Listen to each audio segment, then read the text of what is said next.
Hey y'all, happy Thursday. I hope you are geared up for a beautiful weekend.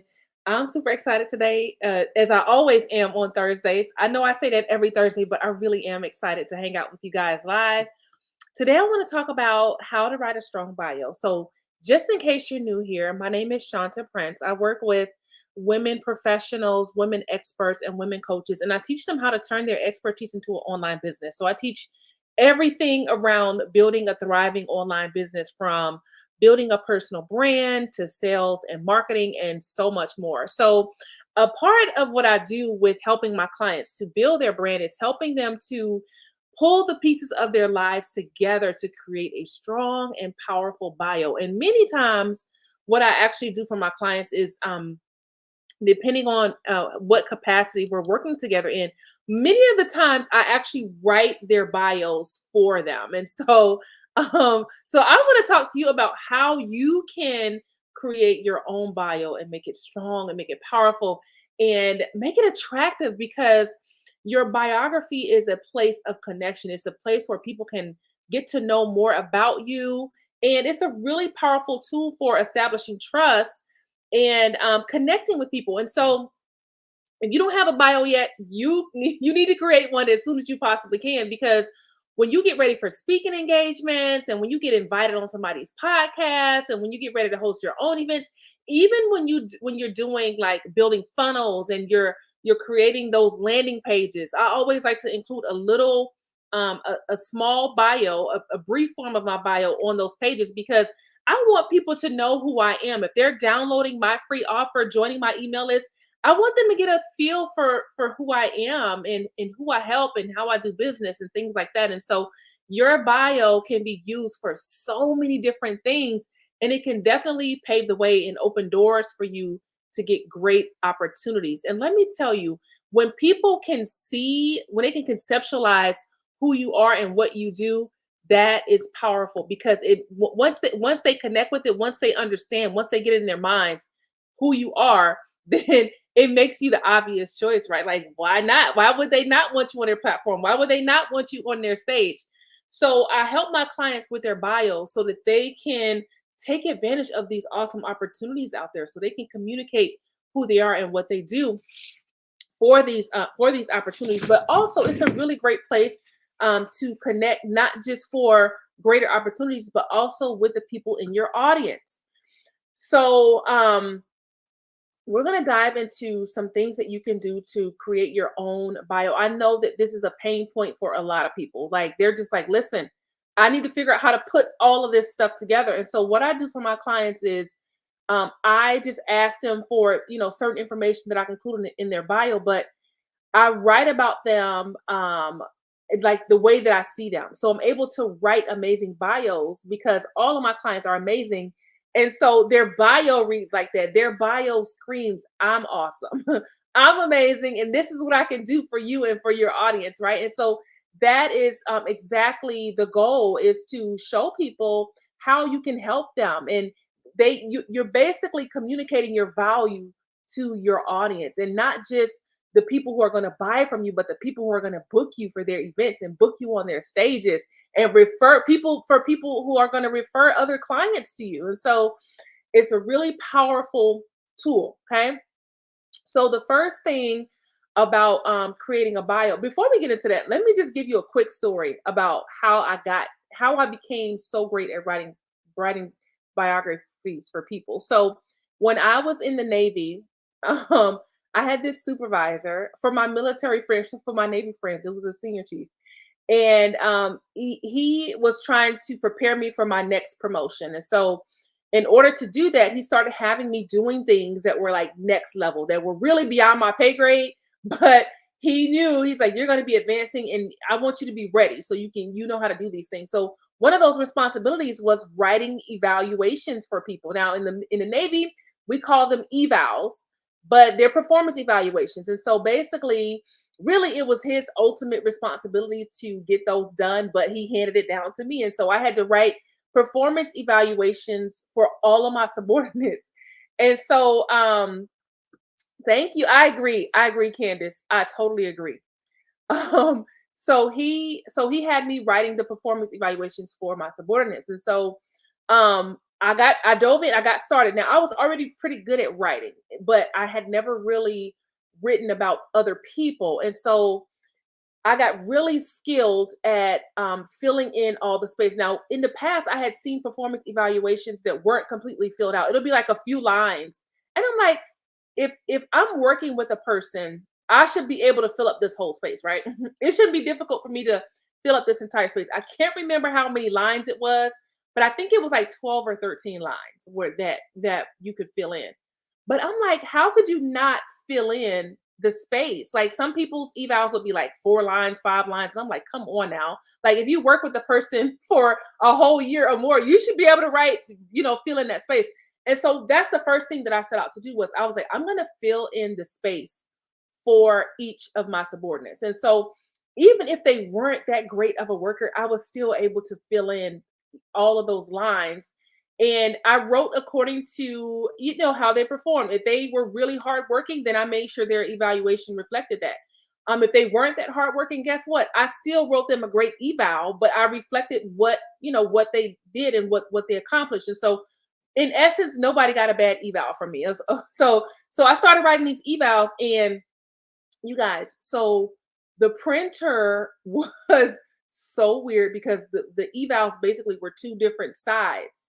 And so I had to print the first side out, and then I had to hurry up, run back to my desk, and then I would print one side out. I had to hurry up, run back to my desk because guess what? I shared a printer with other people, right? Lots of other people. So I had to hurry up, run back to my desk, and have the other side print the other side out before somebody else printed. Because guess what would happen if somebody else printed before I got back to my desk? Then the other side of my eval would be somebody else's. It was a headache, y'all. Y'all get what I'm saying. It was a headache just to print one eval. So I would print the evals out to both sides, and then I would go and I would give it to my supervisor. You guys, he scrutinized every single piece of the eval, like every piece. Hey, lady, he scrutinized every single part. And I would just be, I remember getting so frustrated. I mean, it could be the smallest thing. It could be like, oh, you left a period. You should have put a period right there. Oh, you know what? You should have put a dash right there. Or, like, I mean, the smallest things. So every time I had to redo an eval, I had to go through the same process. I had to go to another workspace, print it out, go to another work area, flip it over, hurry up and run back to my desk and try to print it again. Like I had to do that every single time, y'all. And I had to do this for about 12 people. So any type of small mistake he found, I had to go and correct the mistake and then do that all over again. And I remember being so frustrated, like I'm so tired of him making me go through this process all over again. But what happened was through that process, I started to get really great at writing evals without making mistakes because I'm like, I'm not about to be running back and forth printing out evals all day. So I'm getting this one perfect. So I started getting better and better at writing them because I wasn't running back and forth all day, right? I wasn't about to be fixing these tiny little mistakes, but he wanted it perfect. And so I ended up becoming really amazing at writing about other people, all because of this specific supervisor. Now, at the time, I was so frustrated with him because I'm like, oh my goodness, what is he going to find now? I remember handing him evals and being sitting there like, okay, what is he about to find? I know he's going to find something. But sooner or later, it got to the point where he wasn't finding any mistakes because I was getting that good. As a matter of fact, you guys, I wrote such good performance evaluations for my subordinates when I was in the Navy that I had someone tell me, she's retired now from the Navy, but she told me, she said, I used to come and get your evals because she was dating my supervisor. And she told me, she said, I used to come to and get your evals that you wrote, and I would come and copy your evals for my subordinates. And it was just so funny because they outranked me. They were higher ranking than I was, but she was coming to get the evals that I had written for my subordinates, and she would copy them. And she said, well, in my mind, no, the two eyes will never see those same evals. And she was right because she was in an entirely different space than I was. I was in the IT field. She was in an entirely different space. So chances are that, the same person seeing those two evals would probably never happen. But anyway, so that's how I got really great at writing about other people. And then after I left that place, I went to another duty station and I was stationed on a ship. And guess what? I wrote such great evals that my peers started to seek me out. Like, Shanta, can you help me write can you help me write my eval? Because we had to write our own at the rank that I was. You writing your own stuff, so they would come and find me. I'm like, can you help me write my eval? And so I enjoy it and I got really amazing at it. And so now, fast forward to today, you guys, I actually get paid. Like, people pay me to write for them. But at the time, if I had known, like, at the time that I would be here today getting paid to write about other people, I would have been a little bit more patient, right? But anyway, I enjoy writing strong biographies for my clients because they need that to be able to get access to certain places. Many times when you're getting booked, the first thing they ask you for is, where's your bio? They want to know about you. They want your biography. And your biography needs to be impressive. And guess what? You don't have to be a rocket scientist to have an impressive bio. I write impressive bios for any and everybody. It doesn't matter what your background is, what your skill level is. I can make it look like you walk on water, okay? And that is just the truth. But it doesn't matter what you feel your experience is. If you're like, well, I don't have any education, I don't have this, I don't have that, I can still write you an amazing bio. But today I want to show you how you can write your own bio so that you can get booked and so that you can have access to these special opportunities. And also so you can be ready, right? Right. You heard the saying before, stay ready so you don't have to get ready. Okay. All right. So the first thing when you write your bio is you want to make sure the main focus of your biography is suited to what you're doing. Hey, Renee, you want to make sure the main focus of your bio is suited to what it is that you're doing. So my biography is all about how I help people build their brands and build their online business. And the way that my bio is positioned is to show people that, hey, this is what I can help you to do. So I have weaved my experiences into what it is that I'm doing. So you want to make sure that the main focus is suited to what it is that you're doing. So for example, if I was still in the Navy and I wanted to write a biography for a Navy publication or for something else, like we have this in the Navy, we had this it's really a competition, but the best way I can explain it is we call it a sailor of the quarter. And basically what that is we would the best sailors of a specific rank would be chosen to go and compete against each other to be chosen as sailor of the quarter. And so with that, we had to have a bio, right? They wanted to know, well, what have you done? Where have you been? And that was, and I've earned that several sailor of the quarter several times. But so things like that, like, those it comes in handy for those things. But if I was writing a bio for Sailor of the Quarter, it will look different for if I'm writing a bio to be booked on someone's stage to talk about branding. Does that make sense? Do y'all get what I'm saying? You want to make sure that the main focus is suited to what you do, okay? So think about that. So when you put your bio together, how does your bio show people about you and why you should be the choice for whatever it is that you do, and kind of like how you arrive to where you are. So let me give you an example. So I was in IT in the Navy, and I worked with computers. I worked with routers. Um, I did work with the network, computer networks. I did a little bit of coding, all kinds of stuff. I have a very diverse background when it comes to IT.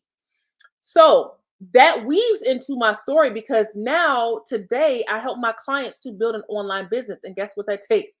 Navigating through technology, right?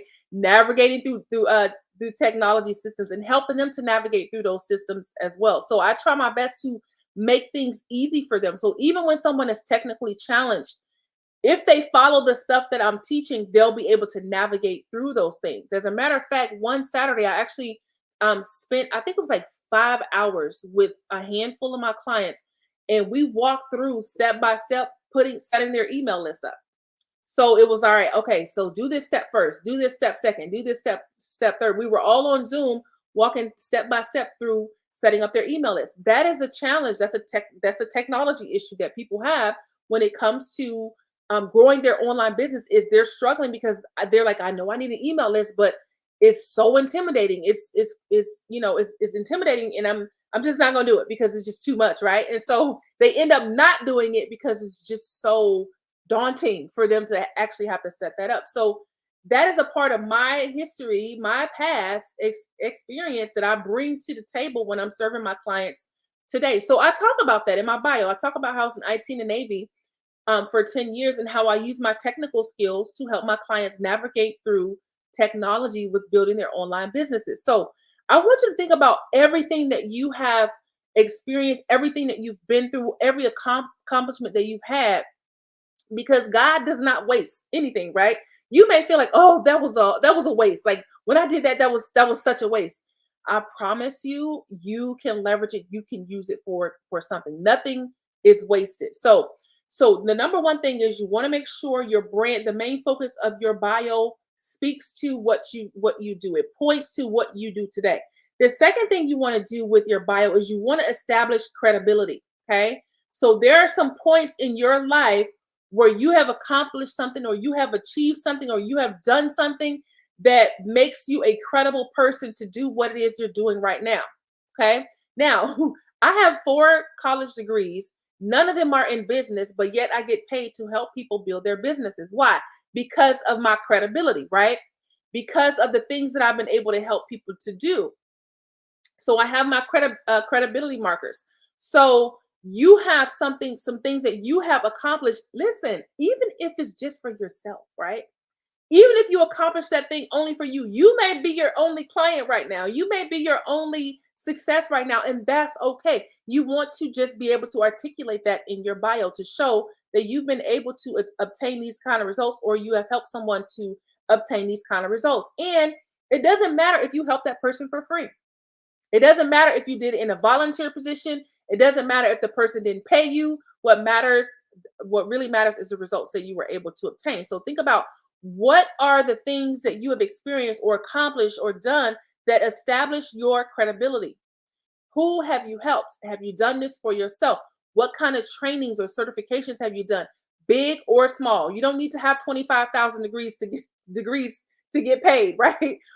You just need to be able to articulate what you have done. Even if you did a 1 hour training, on somebody's class and you got a certificate, you may see that as a small thing, but you can articulate that in your bio to show your credibility.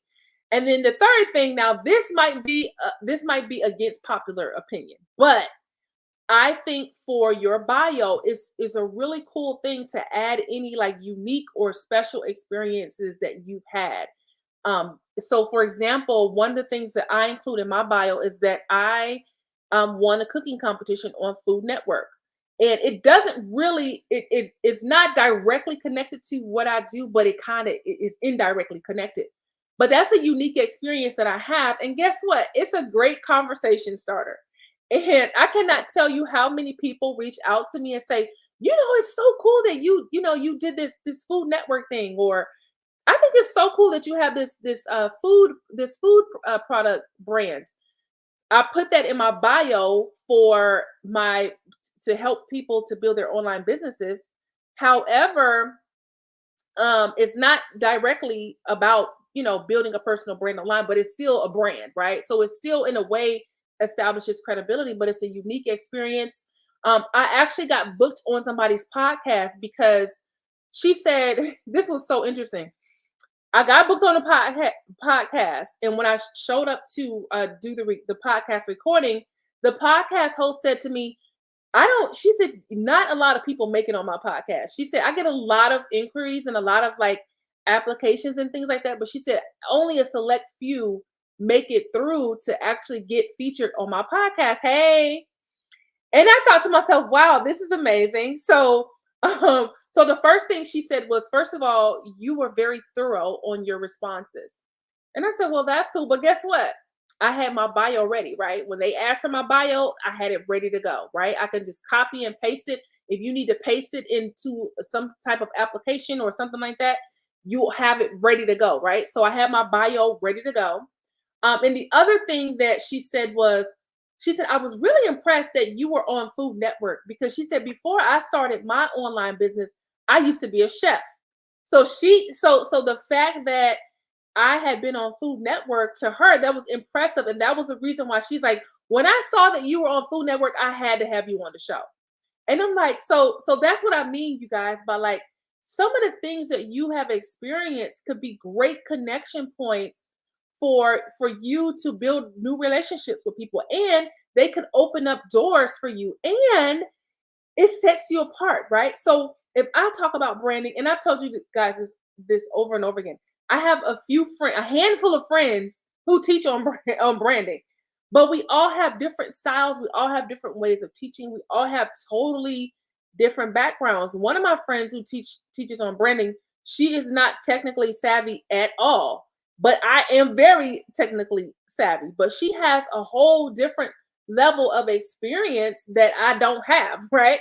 And so her clients are drawn to her because of the background that she has. My clients are drawn to me because of my background. So your bio can really set you apart. Those unique experiences that you have had where you feel like, oh, that's so small. Listen, it could be huge for somebody else when it comes to them choosing you. It's a great connection point. I've had people come to my events just because they were like, oh, she's a veteran. We're going. I had two ladies come to an event that I did in person years ago, and they were like, we didn't really know what the event was about. We just saw that you were a Navy veteran, and we're retired Navy, so we wanted to come. And so that's a connection point that they saw in my bio that they found relatable. And that's one powerful thing about your bio, is that it makes you relatable to the people that you're called to serve. Your people should be able to see themselves somewhere in your bio, in your story. So something should stand out to them.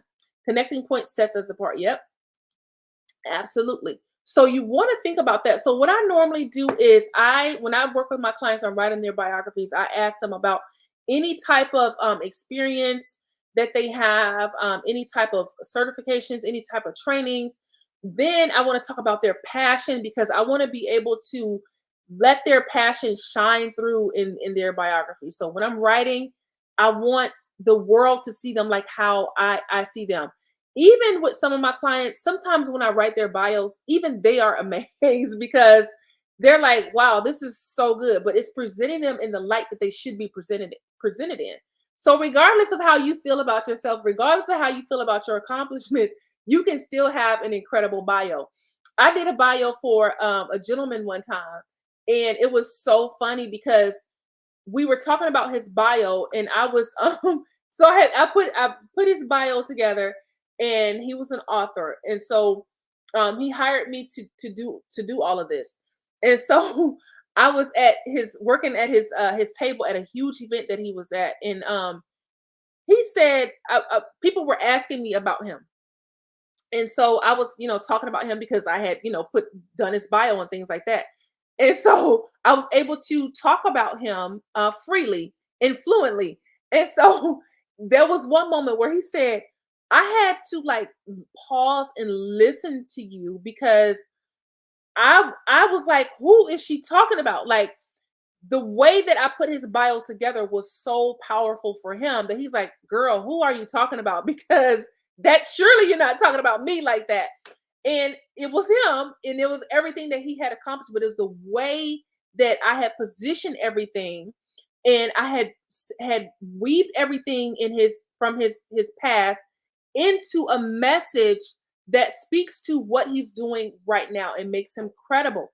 It makes him trustworthy, and it makes him relatable. And that's what you want to be able to accomplish with your bio. And then finally, you want to make sure you're updating your biography regularly. So when you have some type of accomplishment, or when you reach a new goal, you can go back and update your biography accordingly. Now, I don't want you to feel like, oh, I don't have a lot. I promise you, you have a lot. Even if you just, if If you feel like, well, I'm just a stay-at-home mom homeschooling my kids, you can still create a really powerful biography, right? Because it's about how you position it, right? It's your bio is telling people a story, and it's giving them, it's painting the picture of who you are and why you do what you do and how you got there. Okay. So the other thing that I do like to also include in my biography, and some people, it depends on what it is that you're doing. You may or may not, but I like to say that I like to include my family in there. I just say something simple like, I'm a husband. I have a husband and I have 2 children. But if I'm writing it in third person, I'll say, Shanta is a wife and a mother to 2 children, and she lives with her family in Georgia, something like that. But I like to include a little uh, sentence in there about like my personal life, my family life, and it's up to you whether you want to do that or not. It just depends on what your goals are. But there is no wrong or right way to do it. Um, but it's just something for you to think about. I work with women, and sometimes that's important for women to know. Okay, well, does she does she have children? Can we relate on the part where we have children in common? Let me tell you guys, like I worked with a coach before, and some of the women were asking, well, when we do this event, can we bring our children, or can we do this, or she straight up told the audience, look, you need to find a way to, this is an important event. You need to find a babysitter for your kids. This is something that could change your life, so you need to figure out what you can do with your kids. And I'm like, it wasn't a bad thing, it's just the way that she said it, like it was just so insensitive. And I'm like, some moms, it's just not that easy for them to just throw their kids off on somebody, because that's what it feels like for some moms, like I'm throwing my kids off on somebody. And another thing too is a lot of moms don't just trust their kids with just anybody, right? And so when she said that, I was like, ooh, that kind of stung a little bit. Not for me, but I know it kind of stung for some women in her audience. But at the time, she didn't have any kids. And so I'm like, oh, I feel like that was a little bit harsh. But now she has children. So I'm pretty sure now she probably would say things a little bit differently. But so sometimes, when working with women, sometimes we want to know, like, if you have children, if you're married and things like that. We just want to know that you get it, or you understand where we're coming from. Doesn't matter if you put it in there or not, just something for you to think about. Okay. So just to do a quick recap, we're talking about how to write a strong bio. The number one thing that you want to do is you want to make sure your biography speaks to what you do. You want to make sure it's consistent with your brand. The main focus of your bio should be about what you're doing today. So what you do is, we all have a lot of stuff that we've been through, right? We all have a lot of experiences and things like that. But what you want to do is you want to pull from those things that speak to where you're going, what you're doing right now. So, for example, I have a lot of different things that I could speak about. Like I have, so let me give you an example. So I have a degree in psychology, and then I have a degree in computer studies, and then I have a degree in theology. So if I was going for a job that required me to have for my psychology background, then I would make my focus on the psychology, the psychology part of my background. If I was going for an IT job, then I would make the main focus about my IT experience. So you want to think about what experiences that you have, and make those the main focus to speak to what you're doing today. Okay. So that's called brand consistency. You want your bio to be consistent with what you're doing today. And number two, you want to find things in your past that make you credible. What have you done? What have you accomplished? What experience do you have that make you credible? Here's another thing I want you to think about. What kind of things have you experienced that make you great at what you do today? We all have something, right? We all have this thing that we have experienced in the past, or that we've accomplished in the past, that makes us amazing at what we do today. Okay. My biggest thing that I talk about, like I said, is the Navy. I have a lot of experience with technology. This is why I understand so well what's happening online and what needs to be done online to be successful because I understand technology very well. So what is that thing that you have that you have experienced that you had that those experiences that you got gathered from your background that make you amazing at what you do today? It could be a past job, it could be a position that you work, it could be a past life experience that you've had, anything along those lines that show people why you are the obvious choice. Okay, so education, certifications, experiences, past jobs. If you worked in a certain space for a long time, what kind of skills and gifts and experience can you draw from that to pour into what it is you're doing today? This is very powerful, not just for your bio, but also for your content, right? I have certain people that I invest with just because of their background. When I wanted to learn how to sell, I'm looking for somebody who has a sales who has a sales background, right? So don't think that your past experiences or your background doesn't matter. It absolutely does, and it makes you amazing at what it is that you do today. So don't feel like everything that you've done you got to throw it away. Nope, you can build on that and open some awesome doors for your future. And so the other thing that you want to think about is what type of unique experience have you had? Absolutely. I love your picture, Natasha. Your profile picture is beautiful. So you want to think about what kind of unique experiences have you had? Have you done a marathon? Have you listen, I met a lady who homeschooled, I think, four boys, and they all went to college, good colleges. And I'm just like, to me, that was pretty impressive because y'all, like, I homeschooling is not not my thing. Even though I'm really great academically, I love math. Listen, when you're trying to teach math, I could love math all day, but when you're trying to teach it to your own children, woo, it's a whole it's a whole different thing. But so far my kids have been pretty good with it. But to me, that was very impressive. So to her, it may have been, oh, this is my thing. I homeschool my kids. But to me, I was very impressed by that. I'm like, oh my goodness, she homeschooled all of these kids and they went to college, like four boys, and she successfully did it, and they all got into good colleges. I'm like, that's like wowing, right? So, what type of unique experiences have you had? And I know you may feel like, oh, it's my life is boring.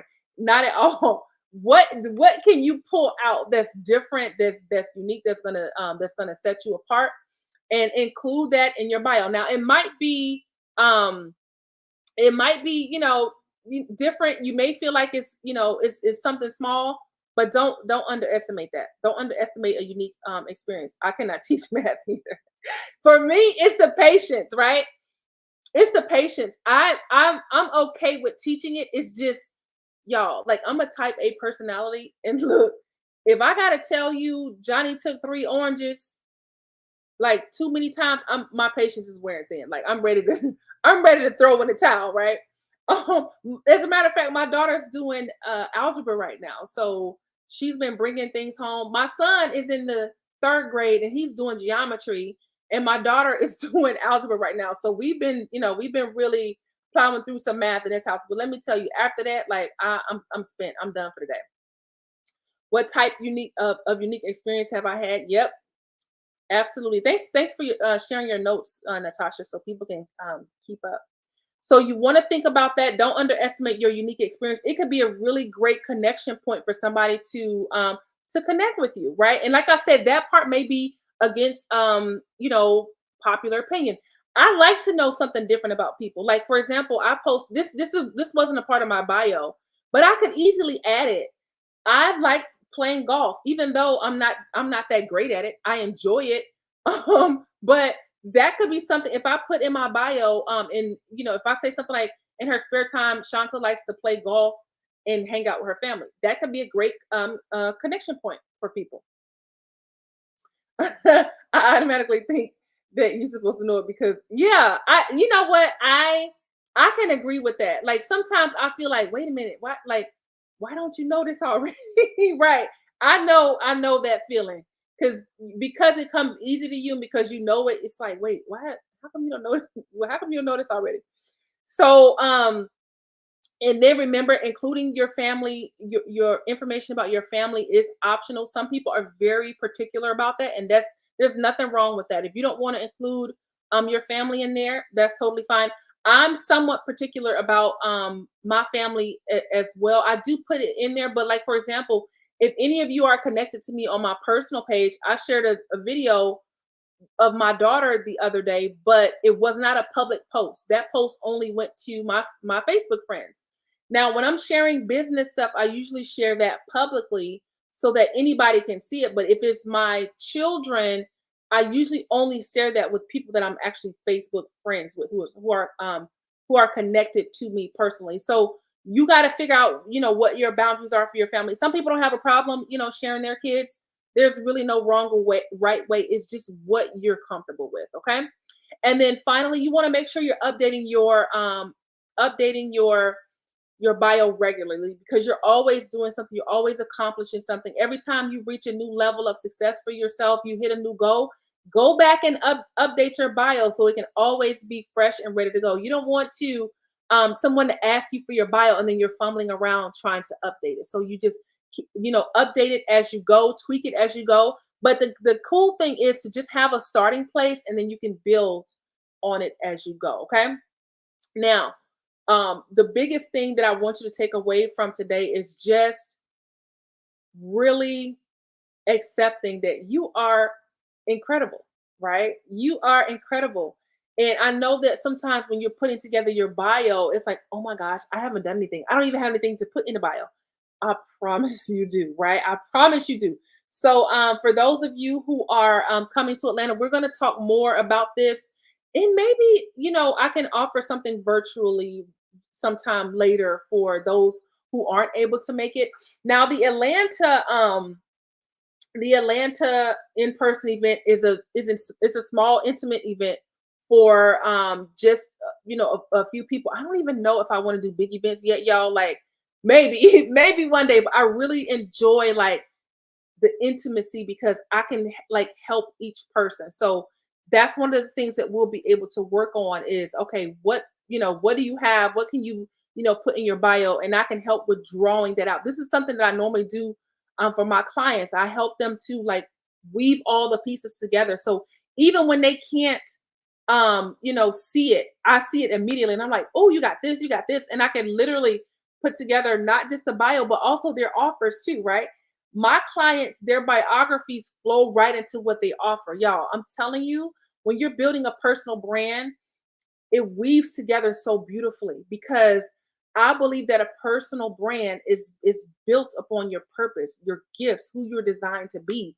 And your bio should flow into what you're offering. Okay. So it should flow into everything that you do. I love y'all. Natasha says, I'm incredible. Show lamb. I love this. I bring that flavor. I love that. See, y'all, this is how we gotta be, right? Like we have to have it. Now, see, some people will be like, oh, that's so arrogant. I don't think that's arrogant at all. I actually love it very much. I see that as confidence and I love it. When you're confident, this is how your bios should say, right? So Natasha's bio should say, I'm incredible, show lamb, right? I bring that flavor, right? So that's what when you send people your bio, that is what people should get out of your bio, right? They should feel it. They should feel that. Natasha says, my bio was read publicly last week, and whoa, I know, right? Natasha, doesn't it should make you feel like how I was talking about the gentleman that I worked with, how he was like, girl, who are you talking about? Like, he was like, you surely you're not talking about me. That's how you should feel when your bio's being read. You should be like, ooh, who are they talking about? They talking about me? Because ooh, whoever they talking about, that chick is amazing, right? So yes, absolutely. Confidence. Yep. And do okay, y'all. I should have known that these are my clients. I should have known that. But absolutely, you want everything that you do is that your bio is such a powerful tool, y'all, and it's really a very strong foundation for your brand and for who you are. And let me tell you, once you get that bio down, and you see like how everything flows together, It's gonna boost your own confidence. If you've been feeling stuck, work on your bio. And you're gonna start when you start running through those receipts, you're gonna be like, oh, I forgot about this. You know what? I forgot how bomb I really am. You gotta own it, right? You gotta own it. I know that's right, Candace. I know that's right. Natasha said, you did that, Shanta. Thank you. Y'all, I'm telling you, this is my jam. I can't believe I get to do this. Like, y'all, like I enjoy this kind of stuff. If you are struggling to figure out how the pieces of your life fit together and how that can turn into a thriving business, I am your girl. I can show you how to make money out of anything. Like that is just my gift. Like we can monetize anything over here. There's no reason for you to be struggling, okay? You can monetize anything, okay? The biggest thing is just putting it together and then getting eyes on your brand. I teach all of this, y'all. Like, I'll show you how to do all of this. Is that Jackie? Jackie says, Shanta's got us feeling ourselves. Amen. Because we have to. Because you know what, y'all? If you don't believe in yourself, nobody else will. If you don't believe in what you're offering, nobody else will. And let me tell you, one of the biggest things that I see that holds people back is they don't really believe in what they're offering. And that's not necessarily a bad thing. And here's why. Because sometimes if you're brand new, it may not be a lack of belief. It may just be fear because you're like, I'm new to doing this online. And so you don't fully believe in it. So you're not showing up like that. But you got to believe in what you're offering. You got to believe in yourself, believe in what God put in you, believe in what He's calling you to do. And you got to show up like that in full faith and belief. Because I'm telling you, if you don't, people will be able to sense that. People know. They know when you don't fully believe. They know when you're not confident. You know, scooters. Y'all are cracking me up. So you listen, show up in full faith. But if you don't have a bio yet, I want you to work on your bio this week. So my clients, y'all should have your bios already. But if you don't have your bio, I want you to work on it this week so that you can not only be prepared for great opportunities, but so you can remind yourself, you may just have to sit down with God and just, just write prophetically, like, okay, let me write this thing out. Write out your experience, y'all. You really can turn this stuff into money. Everything that you've been, all of your experience, everything that you've been through, it can translate into money if you position it the right way. Amen, Natasha. Show up like that chick, okay? Show up like that chick. I'm telling you, it goes a long way. And let me tell you, a really powerful component to selling is confidence. When you show up and you're confident, guess what happens? Somebody who's not confident, they're gonna cling to you. So if I'm teaching on sales and I'm confidently able to talk about sales, somebody who's not confident in sales, they're going to cling to that. They're going to cling to that energy. They're going to cling to that confidence, right? So this is why I'm saying you got to own who you are and you got to show up powerfully and walk out who you are because there's only one you, right? That is your superpower. There's only one you, right? There's only one Candace. There's one Jackie. There's one Natasha, right? There's only one you, and that is your superpower. That's what your bio needs to communicate. Listen, I'm the obvious choice because there's only one me. And there's a way to do that with your bio that's very strategic. And it doesn't have to be a 3-page bio. You don't need a 3-page bio to show that. I guarantee you're not going to find a bio exactly like mine. You're not going to find another person like me, right? I'm not going to find another person like you, right? That's the power of your bio. You're showing people, hey, this is who I am. There's only one me. So I'm the one you need. I can help you, right? Yep. That is so powerful. I can rep me well. And you got to be able to do that, right? You got to be able to do that. Even to the point where I've had people mess up my bio. And guess what I had to do? I had to reintroduce myself. If somebody is reading my bio and they're fumbling over everything or they're not saying things the way that I presented them, I don't do it in a rude way though. I'll just say, hey, as this person said, my name is Shanta Prince. This is what I do, blah, blah, blah, blah. If they did a great job, hey, let's just get into the content. But if I need to redo it, then that's what I do, because at the end of the day, I'm in charge of my brand. This is my brand. And I want my brand to be represented a certain way, right? And so, not in a rude way, but in a very classy way. But when you understand who you are because you put your bio together, you can do that. Because you listen, if you don't have your bio together, even you might fumble over introducing yourself, right? But when you got your bio together, you can clearly articulate who you are and what you do. Even if you don't have somebody reading your bio, you can stand up and introduce your own self, right? And you want to be able to do that at any given moment. I've been at places where people have asked me to come up and speak, and I wasn't even supposed to be speaking. I've also been invited to speak an hour before an event before. And at that time, you don't want to be sitting around trying to pull the bio together. You want to already be ready to rock and roll, right? This is why I'm saying, if you don't have a bio yet, work on it this week. And I'm telling you, when you do it, when you sit down and you start recalling all the things that you've done, you will start to realize, oh, wait a minute. Like Natasha said, you'll be like, I'm that chick. I'm ready for this next level. Sometimes seeing it written out, it goes a long way. It can change the game for yourself and boost your own boost your own confidence, right? She'll say, I do that when I'm talking and sharing. Someone tries to repeat what I said in other words. Exactly. Exactly. If somebody is not representing your brand the way that you want to be represented, there's nothing wrong with resharing, kindly reintroducing yourself. We don't do nasty over here. You can do it in a way that's very classy and very elegant. But it's also you taking control, taking authority back of your brand before you flow into to speaking, because that's important. When you have an audience that's listening to you, it's important for them to know who you are, because when you're speaking, you want the audience to know that, okay, wait, she knows her stuff. Okay, she did all that. Okay, let me sit up and listen, right? If Natasha's taking the stage, she wants people to listen up, right? And when they hear her bio, they're going to be like, okay, we need to listen to her because she knows what she's talking about, right?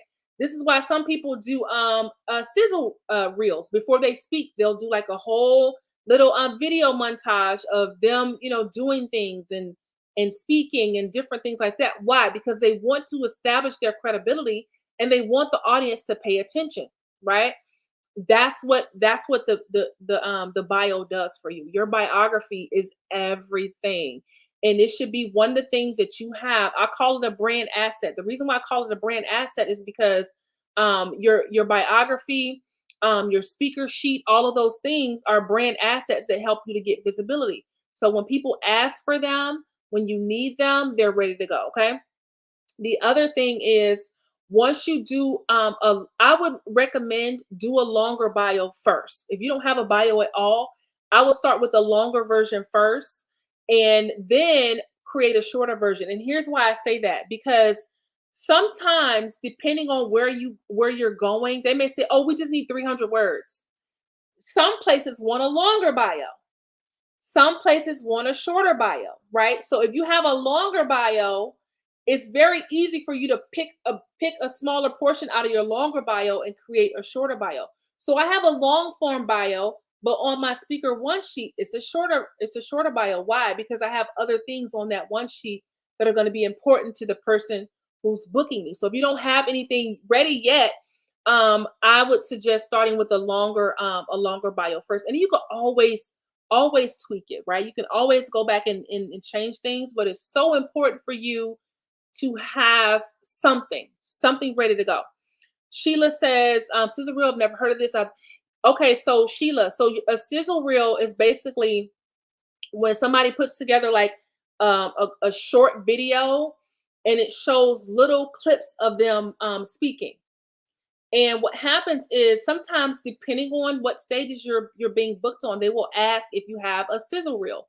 And it's something that you can put together. It does not have to be like super fancy and over the top, right? Just every time you speak, exactly, Sheila. Just some snippets of you speaking that somebody has drawn together in a short video. So the brand or the platform that you're being booked on can get a feel of your style. So a lot of times when I'm getting booked, when they ask me, "Hey, do you have any past podcasts you've been on or any videos?" I usually send them to my YouTube channel, because even though if you go to my YouTube channel, you will see my videos are not over the top, they're not overly edited, they're live. Like, this is what you get. Like, if my lash is falling off, that's just what you're gonna get. I don't go back and try to edit it out or any of that. They're not like over the top.